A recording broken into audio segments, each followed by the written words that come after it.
നമസ്കാരം. Media vision വാർത്തകളിലേക്ക് സ്വാഗതം. പേരാമ്പ്ര ഫ്രാൻസിസ് അസിസി ദേവാലയത്തിൽ രജത ജൂബിലി ആഘോഷം സമാപിച്ചു.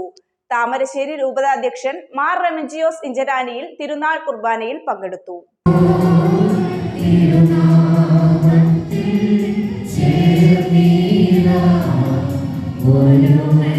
കഴിഞ്ഞ 5, 6, 7 തീയതികളിലായി പേരാമ്പ്ര സെന്റ് ഫ്രാൻസിസ് അസിസി ദേവാലയത്തിൽ നടന്നുവന്ന രജത ജൂബിലി സമാപനവും തിരുനാൾ ആഘോഷവും സമാപിച്ചു.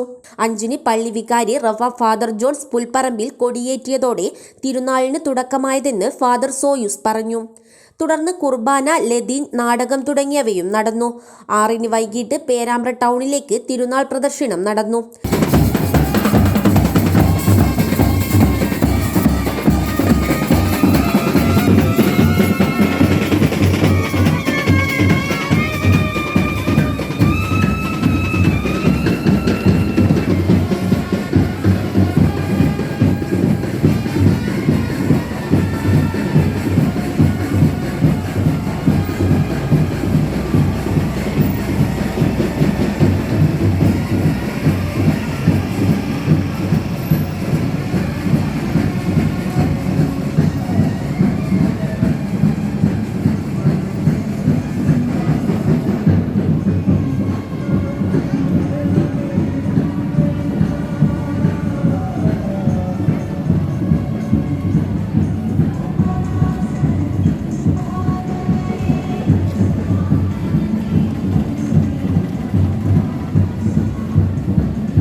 തുടർന്ന് ഇടവക ജനങ്ങളുടെ കൈയെഴുത്ത് ബൈബിളിന്റെ പ്രതിഷ്ഠ, സ്നേഹവിരുന്ന് എന്നിവയും നടന്നു.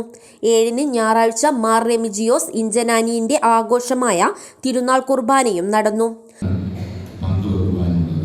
കഴിഞ്ഞ 25 വർഷമെന്നൊന്നും ഓർക്കണ്ട, ഇന്നുവരെ നമുക്ക് ദൈവം നൽകിയ അനുഗ്രഹങ്ങളെ ഓരോന്നും പ്രത്യേകമായിട്ട് എണ്ണി പറഞ്ഞ് ദൈവത്തിന് കൃതജ്ഞത അർപ്പിക്കാൻ നമുക്ക് കടമയുള്ള ഒരു ദിവസമാണ് ഈ ജൂബിലി ആഘോഷം. നമ്മെ എല്ലാവരെയും വിശ്വാസത്തിൽ ശക്തിപ്പെടുത്തി ഈ പ്രദേശത്തേക്ക് കൊണ്ടുവന്ന ദൈവത്തിൻ്റെ കാരുണ്യമോ ഇന്ന് വരെ നമ്മൾ വളർത്തിയ കൂട്ടായ്മയിൽ father Mathew Puthur, father Prakash Kathirathinkal, father Jose Thomas Karingadayil, father Justin Nellikunnel, father Subhash Kaduvakulangara, father Jo Malkoroor എന്നിവർ സഹകാർമ്മികരായി. തുടർന്ന് മുൻ ഇടവക വികാരിമാർ, സന്യാസഭവനത്തിലെ മുൻ സുപ്പീരിയർമാർ, ഇടവകയിലെ വൈദികരും സന്യസ്തരും പൂർവികരെയും ആദരിച്ചു. തുടർന്ന് ഇടവക ഡയറക്ടറി പ്രകാശനം, പ്രദക്ഷിണം, ലതീൻ, പരിശുദ്ധ കുർബാനയുടെ ആശീർവാദം എന്നിവയും സ്നേഹവിരുന്നും ഉണ്ടായി. ഇതോടെ ഈ വർഷത്തെ രജത ജൂബിലിക്ക് സമാപനമായി. News bureau, media vision.